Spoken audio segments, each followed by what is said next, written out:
অনেক রাত হয়ে গিয়েছে, এবার একটু ডান্সের গান হবে তো? কি হলো, এত চুপচাপ কেন সবাই? হবে তো, একটু আওয়াজ দিয়ে দাও সবাই মিলে একসাথে। কি বাংলা না হিন্দি, কি হবে? হিন্দি তো? ভোজপুরি? ভোজপুরি গান তো হলো, আমি তো ঠিকঠাক ভোজপুরি পারি না গাইতে। ঠিক আছে, চলো তবু একটু চেষ্টা করছি।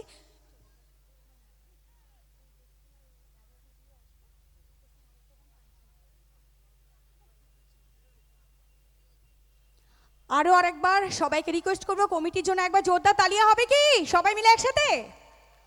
আর সামনে কারা রয়েছেন আমি দেখতে পাচ্ছি না ঠিকঠাক মতো, রয়েছেন তো?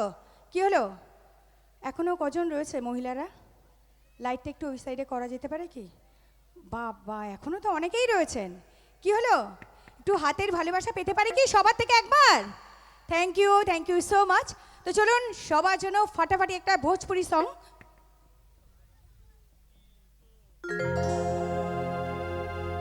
दर्द पीला मोर छिन जाने कब लगने लागी। हाँ जी ए राजा जी, बाजा बाजी की ना बाजी। सब एक साथ 1 2 3 4।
कमरिया कमरिया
सबाई मिले कमरिया कमरिया कमरिया